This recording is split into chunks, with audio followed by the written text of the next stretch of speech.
Hello, Shawn. Thank you so much for coming on the podcast. Hi, Christine. My pleasure. Nice to meet you. Nice to meet you. I'm just looking forward to our conversation. It's so rare that I'm able to have males on the podcast, so I'm really looking forward to a conversation about mental health and, how who Shawn is and really how you went through your own journey. Now, I'm curious, where in the world are you tuning in from? Well, Australia, and I live in a beautiful part of the East Coast called Port Stephens that I moved to recently with my wife, Helen. But a lot of what we'll talk about is about my 35-year career in Canberra, the nation's capital, Okay. as a career firefighter, um, which is where I lived and raised my family. And my first marriage was down there, and that was a big move to move up here, and I love the spot where we are. So very Excellent. fortunate. Okay, okay. Well, that is the subject matter, isn't it? So tell me a little bit about working as a firefighter. When you said career in firefighting, is that Yeah, what you said? Okay. yeah. Tell me a So little bit about that journey. yeah, so I guess every little boy wants to be an astronaut or a fireman or something like that.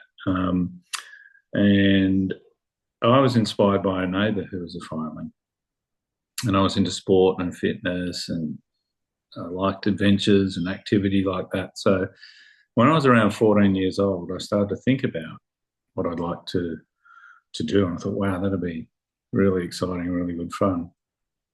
So quite fortunate from that age, I felt a direction towards doing something like that. I knew I liked doing something in the community, something exciting. So I was fortunate enough to. It's very hard to get into the as a career firefighter, as a professional firefighter. It's a very competitive process to get into. So I had three attempts, and I was able to join. I was accepted when I was 19 years old, so I was quite young, and 20 when Mhm. I started. And in the ACT in Canberra, where we're from, it's a multifaceted service. So we do obviously fight, in the built up in the city area, we fight fires, but we have bushfires around there, so or brush fires, forest fires, as you might call them in North America. So we have equipment and training for those, but we also do all of the other emergency service style work. So storm damage, major disaster recovery, industrial rescue, animal rescue, remote area rescue, hazardous materials, medical assists. So it's a very, very multifaceted role. Mhm. And I love the job. I really love the job. Loved it, still do. So it's nice after retiring only a few months ago to say after 35 years, I had a career that I really enjoyed, was very fulfilling. Um, and yeah, not many people get to say that. They say if Mhm. you like what you do, you don't work a day in your life. So As they I say. was pretty lucky, pretty lucky. Excellent. Well, I am so glad to hear that. I know that not every job is perfect by any means, but when you can find one that you love, that you don't wake up dreading, that is a big, big deal. It Now, sure from is. certainly from our conversations, I've got a little bit of an idea here of how it impacted you. However, there was some difficult moments in firefighting. Can you let us in a little bit on those? Yeah. I got um, I did a lot of things. I did exchanges to other brigades. I worked in other cities, had a lot of great experiences. And I liked being busy. I liked being in busy areas where lots of things were happening. So I accumulated quite a high number of attendances to emergency incidents. And when I joined, there were still paper records. There wasn't even computers on station. So they estimate that I've been between 9 and 12,000 emergency incidents over my career up until 2017, when I quite suddenly uh, got ill and was diagnosed with PTSD. So that's 27 years into my career. I've been an officer since 2002, so I've been an officer for about 15 years. So I was in charge of troops, led major incidents, went on deployments, things like that. So it was a high intensity job. Um, I was good at the job. I enjoyed the job, but I was also, I think, um, probably trying to be the best husband I could be, the best father I could be, the best friend I could be, the best boss I could be, the best son I could be, as well as all of the other things going in life. So Hmm. I realised I started to drop off things that were good for me as an individual. So I stopped doing sport that I liked. I stopped creative endeavours, going to places and doing things, socialising with people I wanted to, because I almost developed this guilt that that's time I should be putting into doing better at those other things that I wanted to do. And then in 2017, I felt like I was getting sick. I felt like I was getting a virus, a physical reaction. So I was sweating, trembling, nauseous. This happened over the course of 2 days.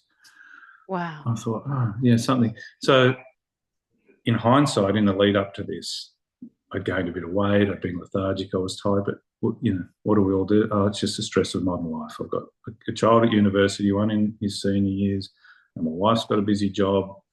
I'm helping with my parents. I've got a property at home. I've got one at the coast that I maintain and I travel to look after. And so I was busy, busy, busy, plus all of my work commitments. Hmm. So like Hmm. just the stress, just every day run down like everybody else. I'm getting some sort of virus. Right. And over the course of the weekend, I went from that to I was in the hospital looking at going into the psych ward. I'd had suicidal thoughts, and it was that sudden. No warning, Wow. no indication. To being in my own home with an intervention team there, like a critical incident mental health team from the hospital, there with my wife, a couple of really good friends, a work colleague, wondering what they're going to do with me. The lights were on, but nobody was home. I just absolutely collapsed. Um, so that was earth shattering, life changing. No kidding. I can't Mm. imagine this sudden feeling that is all of a sudden, you're trucking along and like you said, just kind of this in this unfortunate version of what is mainstream society, which is kind of this, you're stressed to the nines, but you're handling it. Um, It's just an and expectation. Yeah. well, it's a funny one, but it's the truth. And but then to all of a sudden have it catch up with you is so interesting. And I think it speaks to our ability of as humans to really kind of push it down and not worry about it. And it's fine, everything's good, I can handle it. And then the body has a way of saying, no, you've filled way too many things in this cabinet, and I'm gonna blow. That was your body's way of really regulating itself after years and years of perhaps maybe not dealing with some of those things that you had gone through. Am I in the right track there? You're on. You're dead on point. Exactly what it is. Okay. Yeah, putting Okay. things down. We talk about recognizing the signs, acting early, taking action. That only happens to other people. Doesn't happen to me. That we all Hmm. think that way. That's somebody else. So we tend to, and it's incremental. There's little bits and pieces, little things that you go, oh, that doesn't feel right. Get over it, move on, princess. That sort of thing. Particularly with Hmm. men. Yes, Yeah, and certainly. and look, I said to Helen when I was talking about this, I don't want to divide it down gender lines because um, we all have such different levels of resilience. We all have such different levels of exposures. We all have so many different things. Something that upsets me is not going to upset you. Something that triggers you, I'm going to have no reaction to. So it's very personal. I agree. Um, so yes, ignoring things that in hindsight were red flags, or dealing with them because I'm an adult, I'm a grown man, I'm the commander of a fire station. I'm expected to deal with those things. Right. Um, so that build up and exactly what you said, the body then had a physiological response. The body said, well, if your mental, what's going on, your brain's not working, we'll make you tremble, we'll make you nauseous, we'll make you sweat. Wow. And like I said, it was so sudden. I genuinely thought I was catching a virus. I thought, what is this? Have I got a flu or something? Mm. Sweating at night, waking up sheets wet. Just really, actually, so the body pulled out all the stops and said, right, you're going to pay attention, and you're paying attention today.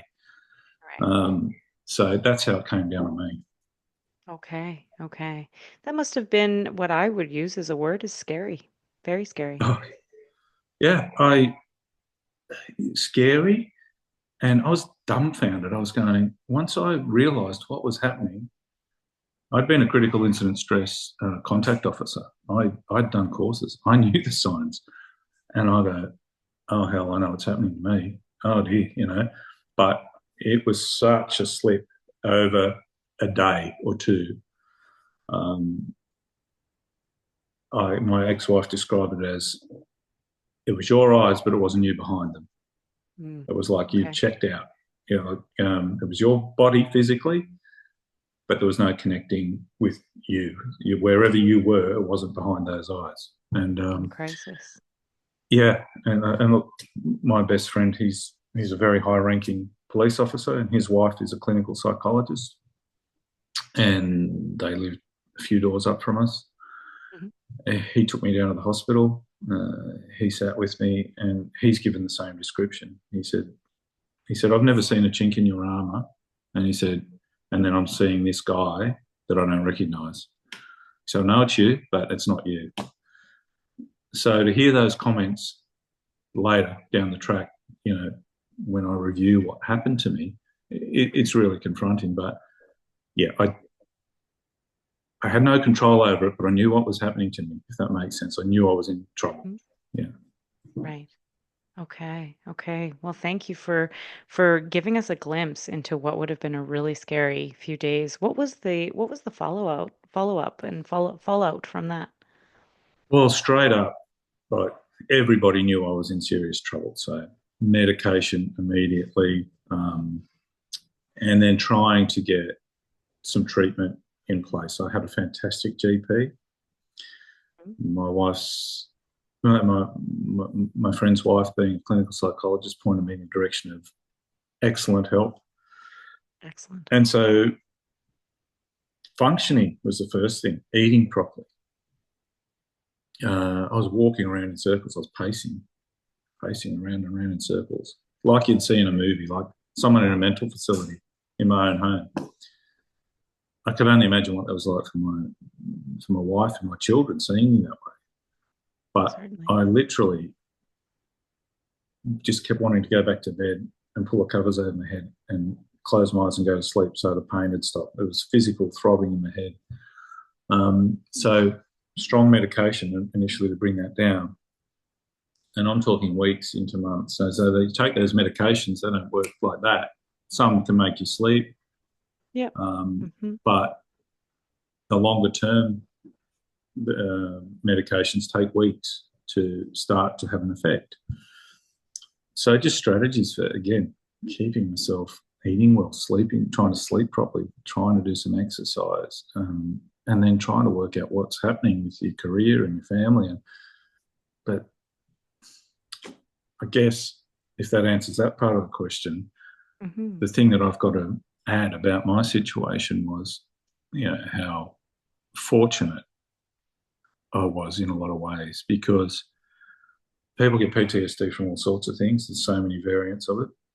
Hmm. But when you've been a career firefighter in 10,000 incidents, there's no question about what it is. There's no one going, oh, has he really got PTSD? So you don't have that self doubt. And people tend to go, well, that's expected from what you've been through. So there's a Right. little bit of a liberation there for you that other people might not have if it's from trauma that other people haven't seen or don't understand. Hmm. Whereas you go to a military person who's been in theatre or a firefighter, they go, well, the horrific things you deal with, no wonder. So there wasn't that sense of, oh, is this what I've got to have? And do people believe me? and particularly for guys, do they think that I'm bunging it on, as we said? Do they think I'm pretending, or do they think I'm making this up? So there was none of that for me. The organisation, again, this is quite unusual. You will hear with a lot of people that they weren't well supported. I had the best support from my workplace. I think there's a lot more focus on it now. Had it happened to me even 2 years before, I might not have got the support that I got. Friends and family. My family, were so supportive, so helpful, and my friends. And then following on from that, accessing the best treatment, my treating professionals, I was able to access the best. So I had a lot of things working in my favour, as well as I think was something that I sort of say to people is I've always been a glass half full sort of person. So I think I'd never suffered depression. So my PTSD was all about anxiety, not necessarily stress and depression, but anxiety was the big ticker in mine. So I knew in my heart of hearts, and I think people knew about me, that my natural disposition is positivity, that restoring myself to that was possible because that was my nature, if that makes sense. Hmm. I think it's a lot further for people to go if they are naturally a less positive person, if they're naturally somebody who thinks the worst rather than the best. We can't help with who we are, but I think that worked in my favour. So I had a lot of pieces drop into the slots that then allowed me to take the steps I needed to step. I can hear your optimism in your gratitude towards how things came together. Certainly, that was my first thought is, this man's an optimist. And I think that it takes you a long way when you go through a trauma, um, to have the glasses half full idea about the world, because there's two different ways to take an experience like this. There's one where you take it and you crumble and you block your future, and there's one where you take it and you use it to influence your future, right? And it sounds to me like you are the latter. Yeah, and it still fascinates me. I still think about this often about where that drive comes from. It's easy for me to talk about it, and I think my example for people that may be like me, it can be helpful, but I can't imagine what it would be like if you're a different type of personality. Now you've had this massive trauma and a collapse. You're coming from your weakest, lowest point. You you've not only got to restore yourself back to who you were, but are you going to build on it and improve it and try and change your attitude? So hard enough, even if you don't have a trauma, and say, I recognize that I've got negative thoughts about things, unhelpful thoughts about things. I need to change that. You haven't had a breakdown. There's a lot of work to do that. But if you've had a breakdown, the best that you can aim for is to try and restore yourself to how you were, but then you still might have issues to deal with around your approach to life, your outlook.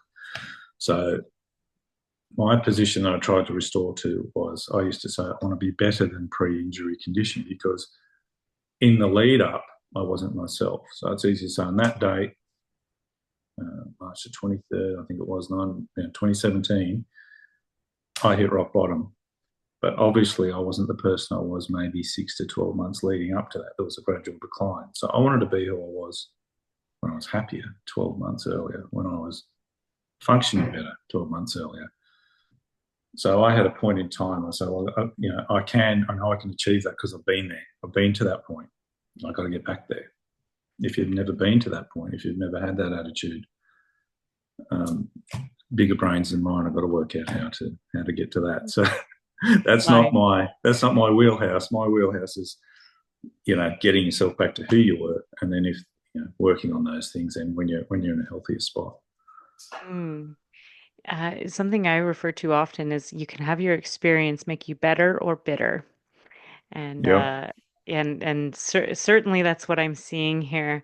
How do you feel that you have made positive changes in your life? How has this influenced you in a positive way, as a result of the breakdown?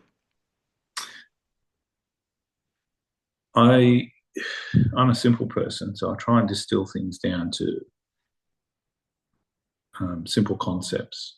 And when I think of the word yes, saying yes instead of no, that then elicits thoughts in me about why I'm like that. Why do I say yes to something that before I would have said no to?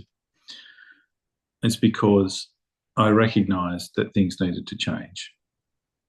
I needed to look after myself better. I needed to say yes to things that were good for me.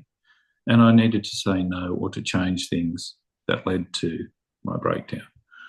Mm. Um, so I think we very easily, it's easy to say, oh no, we overestimate how bad things are going to be and we underestimate our ability to cope with them. So true. So I needed to start to not worry about things that probably weren't going to happen. Catastrophizing is a word they use. What ifizing is a word that they use. What if? Well, that's only the past is gone. The past doesn't exist. Neither does the future. It's living in the present. And in the present, I say yes to things. And if it's not going to work out, I'll work that out along the way. Because Mm. if you say no straight away, it won't happen. It's a stopper. It's a blocker. It stops everything. So, do you want to go for a coffee? No, I'm a bit busy. Or do you want to go for a coffee? Yeah, okay. And then you look at your schedule. Oh, it's busy. I'm going to squeeze. But when you go there, when you do those things, you grow. You get something out of that. Oh, I'm glad I went. I didn't expect that. Oh, I've learned something new. I've met somebody. So that's a physical action, a step that you can take, and it's as simple as the word yes. Mm. Don't say no straight away, say yes straight away. And then if it's going to be no, you can change that later. But if you say no straight away, you're dead in the water. So I love that. that was the biggest thing. But Okay. it took a lot of work to get there too. It's not just imagining that. And there's a process to that, which I can tell you about if you're interested in that. How the work to get to that point went. That would be my next question, actually. What was some of the work that you did to get to that point? So, and this is advice for anybody. You've got to have a group of trading professionals that you really believe in, that you really trust. There's flash people with nice premises. There's people with qualifications that are not soundly tested, let's say. Whatever your comfort zone is, whatever you truly believe is real, is what you need to go with, because that way you can commit.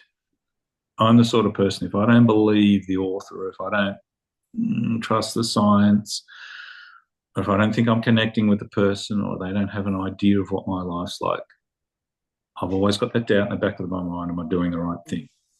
So once I had a really good psychologist and I believed in, for me, it was cognitive behavioral therapy, Mm, following okay. some exposure therapy. I said to him, I want to get better. I said, I don't care how hard it is. I just want the best treatment and I will give it my all. So the first treatment that they did for me was very difficult and not for everybody. So I had to go into the therapy session. It wasn't hypnosis. I was just in a very relaxed state. And in the first person, I had to walk through a couple of incidents that had really set me off. Mm. Medical assists with death and things like that. And I had to recount them in the first person, as though, and in the, if I was there, so the psych would ask me about smells, tastes, sounds, those senses that are really heightened when you're in those situations. And he recorded those sessions, and then I had to go between sessions for the week and listen to them 2 or 3 times a day. Listen to it, and so be in that moment. So it's a form of exposure therapy. Mm-hmm. And then once that sort of clinical sort of side had been done, I found a very, very good counselling psychologist who was uh, very much across the cognitive behaviour therapy approach. Mhm. And that was being cognizant, being aware of how you tick, how you reacted to things emotionally, um, and then gave you practical exercises to build your toolkit to deal with those things so that when you're in those situations and feeling that way, you could reach into that kit and go, okay, I need to slow things down. I need to do diaphragmatic breathing, or I need to do. I jotted some of them down here. These different tools, and again, not every tool was right for me. I responded really well to some things, other things I didn't. Oh, no, that doesn't work for me. I don't want to Mhm. be sitting in a shopping centre going more because I'm too self-conscious. But I learned things that worked for me. Right. So again, being able to commit to believe in the therapy that I was undertaking and commit to it and actually doing the work. And that's the big thing. You've got to do the work. It's one thing to go. I use the example of someone I was talking to this morning. Um, my wife just joined me up at the gym. I said, but I've actually got to go and do the exercises, don't I? I'm not just having a gym membership's not going to build my muscles up. I've got to go and hurt. I've got to go and feel some pain. I've got to commit some time to this. Um, I've got to do other things around this. I've got to eat well. I've got to sleep well. I've got to look after myself physically for this to have a benefit. And it's the same with mental health. Go and sit in the psych's office and spill in your guts for an hour. It feels good, but then you've got to go away and do your work. Um, Right. yeah. So I was young enough and I'd worked hard enough and long enough to, I want another phase in my life. This isn't it for me. So Mhm. what have I got to do to fix this? What have I got to do to grow and get better? Um, so yeah, believing in it and making the commitment and actually doing it and it's tough when you're at your lowest point, when you've got no motivation, you've got no energy, you think you're done. You might not have friends and family that can support you and help you drive along because you're gonna slip, you're gonna want to give up and do that. So there's no quick fix, there's no silver bullet answer for those things. You've got to expect to have tough times. You've got to expect to not want to do it, but you just got to keep that vision of how you want your life to be as your guiding light. As that's where I want to be. To the exclusion of everything else, that's the important thing. And another thing I learned, Christine, was self compassion. I think that was a big thing for me. Don't be so hard on yourself. Now when you're an athlete, when you're a boss, when you're a dad, when you're a husband, when you're whatever, you push yourself to do better, to be the best that you can. It's okay to miss. It's okay to fail. It's okay to have a few days off. Um, it's okay to um, say that didn't work, to make a mistake, um, and forgive yourself for that. You're a human. You're not a machine. As long as you're not forgiving yourself for not doing it every day. Yeah, yeah, fine, yeah. At some point, you're going to go. I'm in a bit of a rut here. I need something to get me going again, and working out what that is. So again, self compassion, big one. I learned a lot about that. Mm, Yeah. mhm. These are some powerful, powerful, powerful realizations. And I want to go back to the counseling, just to commend you on doing the work, because what you said is it feels good to vent for an hour and then go home, but what makes the difference is your actions, and that's where cognitive behavioral therapy is so powerful. And I actually I'm working towards my registered professional counselor, and that's my area of interest for that Yes. exact reason, because I just feel that, we can know ourselves to the, back and front, but what makes the difference is taking the actions, exposing yourself to those experiences, and getting that healing by doing things that are hard and scary. And so well done on that, and then to further that, to have the self-compassion that is needed when healing is a non-linear process where you slip Yeah, up and things like that. yeah. I think that's the real. I think that's the crux of it. The crux of it is there's words, there's talk. What does the practical action look like? Now, you can read books on it, you can talk to people, you can listen to podcasts, you can do all sorts of things. But in my life, in my situation, in my day, what practical, what actual physical, tactile things, steps can I do to make progress? And motherhood statements, nice words, things like that are all good, but they've got to be backed by some process, some goal, something I need to achieve by next week, by next appointment, or I'll give myself a month to do that. The real difficulty is you're doing this at sometimes the lowest ebb in your life where your energy levels are zero, your confidence is down, you cannot see any light at the end of the tunnel, you cannot find any drive. So, how it was for me, because I was just stripped back to nothing. I was a shell. Mm-hmm. So, baby steps. I had little goals. Okay, today I'm going to walk around the block and I'm going to eat a proper meal, even if I don't feel like it. And I have an appointment in 4 days with the psych. So I can sleep, I can eat, I can walk, and then in 3 days at 10 a.m., I'm in that office with that person. So that was I'll get to 3 days, I'll get to there. Then I'd go, we'd talk, I'd feel good. Someone's listening to me, someone's trying to understand. They give me a little thing to do.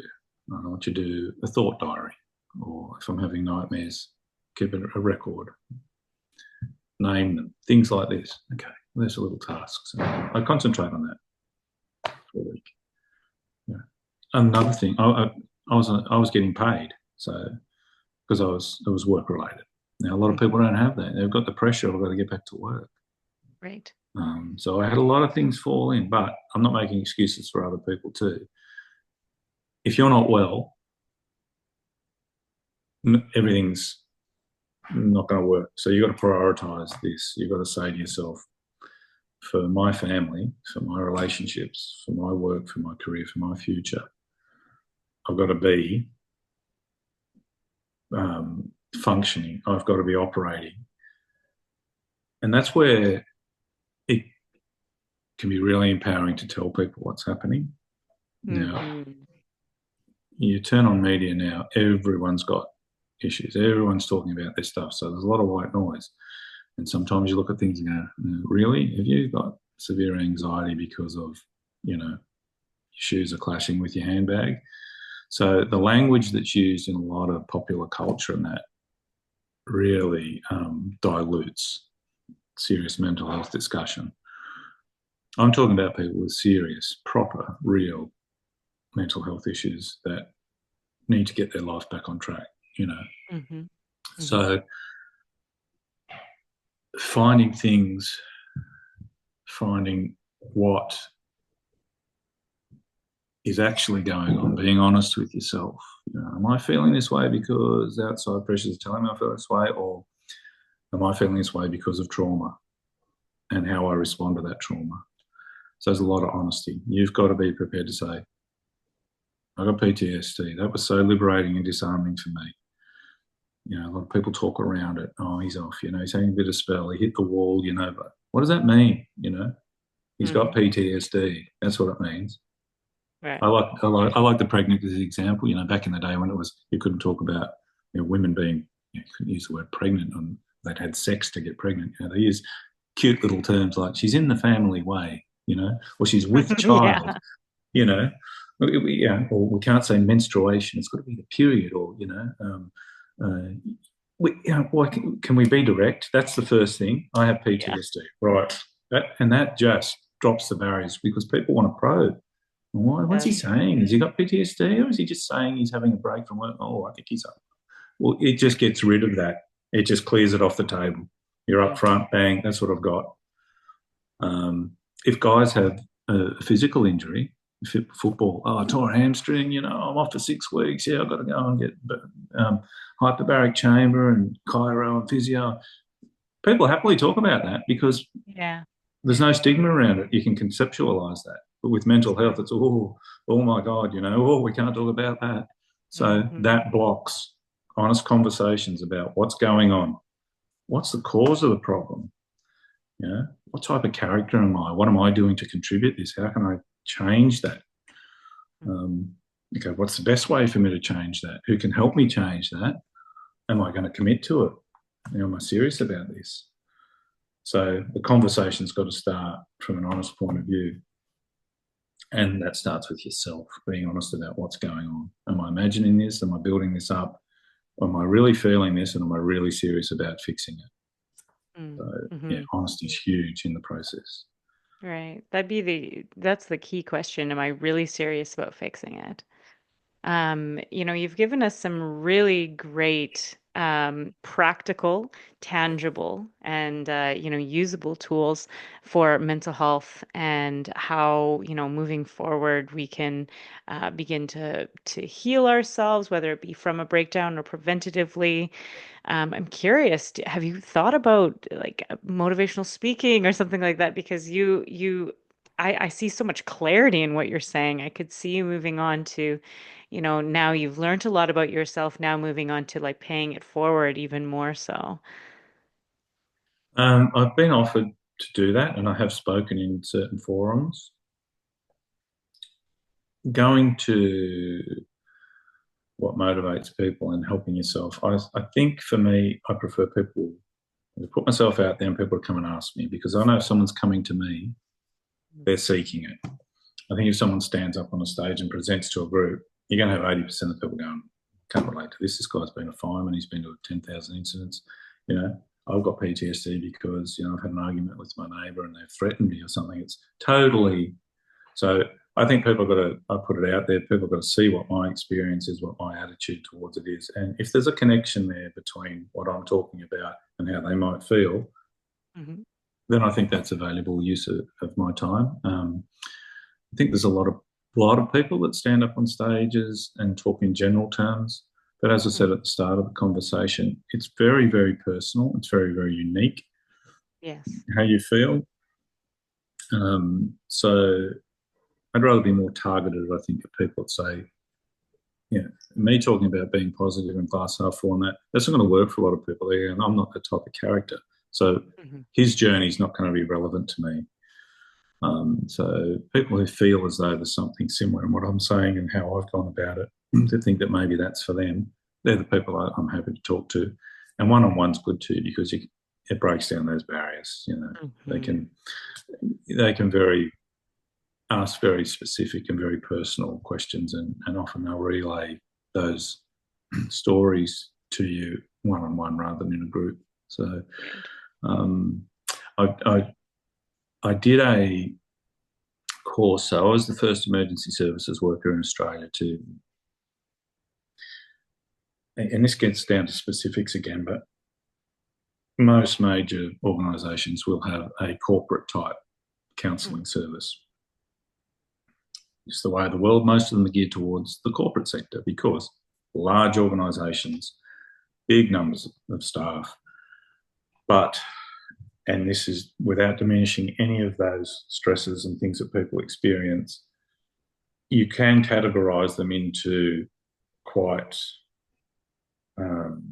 common type issues that they deal with. So their structures are set up around dealing with most of the problems that they encounter in those environments. Military, different. Emergency services, different. Within the emergency services, police, different. Ambulance, different. Fire brigade, different. Paramedics. So finding something specifically that deals with your work practice is very difficult. So over the years, we had access to military things, but they didn't get what we did. They didn't get our exposures. Right. PTSD from a military officer might come. He's been to a village in a foreign country and had the worst day of his life and seen 100 people killed. one exposure, massive trauma. Hmm. Mine, cumulative. Yes, there's a connection between the events that triggered me, that set me off. Four Hmm. or five similar in a period of time that I emotionally connected with. Hmm. That was me. Who can deal with that? Well, that's where you've got to find your treating professional that can, um, again, conceptualize that. There's a bit of a fascination with the type of work we do. So sometimes they've seen a TV show and think that's what firemen do, and you don't want to have to be explaining those operational details and those things to educate your treater on the work. You want somebody who can understand the responses that you've had to these abnormal events, your normal responses, and then apply a an intervention to it, a medical, scientific process of repair. So that's going to fit what we're trying to deal with here for you. So where I was going with that, I was the first to be introduced to an arts program, which is arts for recovery, resilience, teamwork, and skills, which was at great expense. And this is where defence is good because they've got massive budgets. Um, to take people offline and you do a 4 week full-time live-in course with arts mentors. So this is what I've been itching to get to, is a creative outlet, something that I'm a huge believer in. So we go into this course, you have a day, an orientation day, and they show you the different streams. So you can do visual arts, painting and drawing, photography, performance, so acting, things like that, music, and creative writing. And these are subject matter experts. These are professors, eminent artists. One of the photographers there had an Order of Australia medal. These were big wheels in the artistic community in Australia, paid by the military to run this course, supported by counsellors, professionals, things like that. It was amazing. And I discovered that I loved painting and drawing. Okay. Something you didn't know And about yourself previously, or? I enjoyed it at school, but again, I'd forgotten about it. I'd gotten busy. Life got in the Right. way. I loved sport. Any spare time I had, I was playing sport. Yeah, I'd doodle on the notepad at work, but that wasn't. So here I am. This is a year after I got unwell. A work colleague was ex-military, and he had a connection with somebody, and he said, "Would you like to try this?" What was the first word I said? No. Oh no. Yeah. No, no, no. Oh no. Not for me. Yeah. And he goes, think about it. Okay. No, no, no. About a week later, he comes back and goes, you thought about that? He gave me a little bit more of an explanation. I said, you know what? I'll try it. And that was transformative. It really was. Because I'm going through, I'm looking at the science. What do I need to do? Change my medications. What am I doing with CBT? All very technical, all very. Hmm. And then I said, oh, what are people going to think of me? I'm going to this airy fairy arts course. What's that going to do for me? What am I going to do? Macrame and weave baskets and throw balls to each other and pop balloons and hug each other and a full. What is this? Right. It was so disarming. I went there and it was day one. I just clicked. And I'm thinking, these people are painting or these people are doing music for the sheer enjoyment of it. They're not there to do it to make money. They're not there. They're not worried about what other people think of it. They're doing it for themselves. And they're expressing themselves. They're creating something. They're giving something off. And when I looked at my career, mine's process. Mine's train, Hmm. respond, report, repeat. I don't have anything to show for my 35 years career. I've got an old battered helmet, a couple of medals, but it's all memories. It's all in here and my colleagues, friends. Somebody builds a house, you drive past it in 40 years' time. I built that house. I have something to show for it. I had nothing to show for things that I did. So the creative outlet gave me space, cuts out the white noise. You Hmm. hear about people when they're running, for example, being in the zone, Hmm. to the exclusion of everything else. It's just me and my body and the road I'm running, and everything else just goes out of my head. Creative expressions like that, as soon as I picked up a paintbrush, as soon as I picked up the pencil, I'm focused, I'm doing something, it's taking me where it wants to take me, and I'm in it. And I'm not thinking about other stuff. From that, I did some nice pictures, and they do an exhibition. So they displayed it, they put things, and people came and saw my exhibition. I'm now involved in another community. Oh, there's an artist community, people interested in what I'm doing. It's not my work, it's not my family. It's about me expressing myself. Yeah. Then when I go traveling, I'd go and look at galleries. I'd meet other artists. I'd be in other communities. And that's just from painting and drawing. Musicians are doing the same. Next thing, they're in a music shop, they're buying a guitar. Creative writers, oh, I like this pencil. I like writing. Now I can get a nice computer to do my writing on and get this editing suite. It just opened these doors and light came in. So we talk about eating well, good mental health, physical, is about good practices. Physical exercise is really good. That's established. Hmm. The Hmm. endorphins, things like that. Eating healthy eating practices, things like that. Creative outlet. That's the other pillar. Have a creative outlet. Um, just for you, just for fun, just for pleasure. Don't care what anyone thinks about how bad you sound or how awful your paintings are, or how terrible that pottery mug is. It's for you, Mm. and it's for fun. And when you come at it from that angle, that can lead to other things. People go, I really like it. I started doing commissioned drawings and paintings. People go, oh, can you draw this for me? I'll pay you to do that. I auctioned one of my paintings. That is a byproduct of it. It wasn't the goal. And it flows from um, the joy of you doing it, not from the necessity, not from, I need to do this for money, I need to do this to put a roof over my head. I'm doing this for me because I enjoy it. And if a byproduct of that is somebody else enjoys it and likes it, and they want to ask you about it. Some people that I went through the course with, make nice side hustles out of, financially. It wasn't an issue for me, but it's just amazing where these things lead. Again, all by saying yes instead of no. So that was the big Nice. turning point for me. Yeah. To circle The back to arts that course. moment. Yeah. I'll give it a try.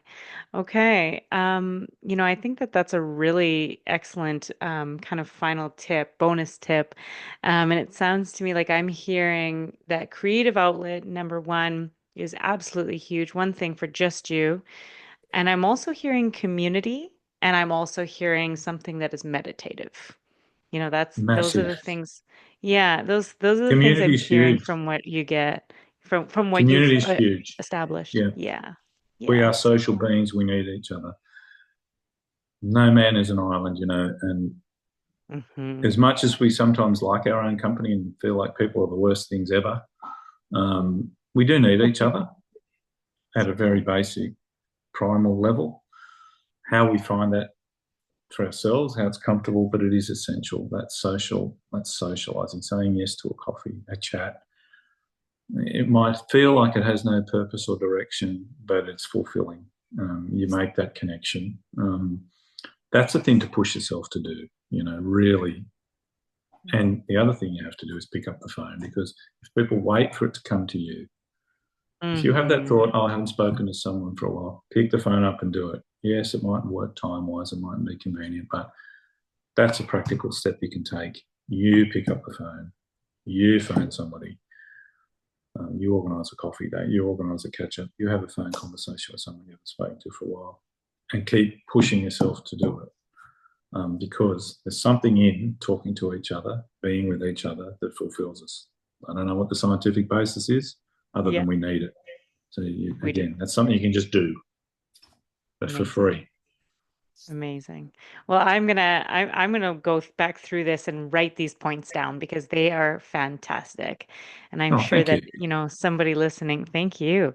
Somebody listening is gonna get so much out of this and really, walk away going like, I've got some tools, I've got some tips. And, Yeah. in story, we always gain here or there.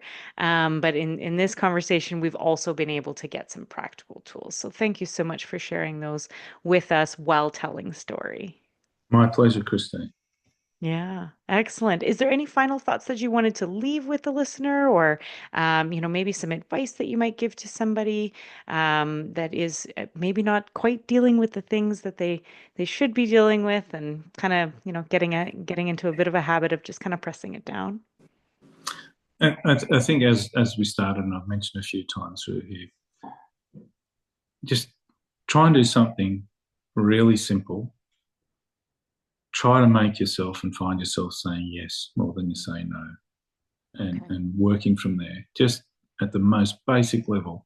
If you open your mouth and you hear the word no beginning, try and change it to yes and see what that does for you. Just try it. You've got nothing to lose. Perfect. Perfect. That is a great addition. So thank you so much, Shawn, for coming and for taking the time out of your day all the way in Australia to have this conversation with us and to spread more joy. Good on you, Christine. Thank you. Pleasure.